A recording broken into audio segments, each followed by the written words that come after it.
La reunió del motiu d'avui era establir un conveni de col·laboració a través d'una mesa de treball junt a la Diputació en el Diputat de Desenvolupament Rural i la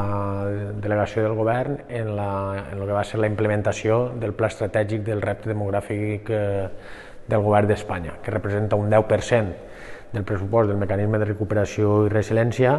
i és un dels objectius de lo que van a ser els fons Next Generation i sobretot en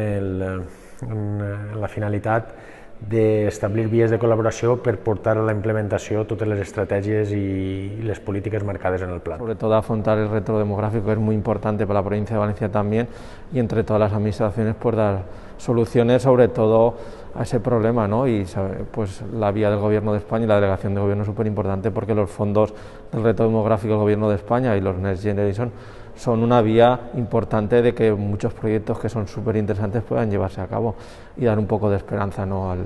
al mundo rural y todo este territorio que necesita un poco de mimo especial.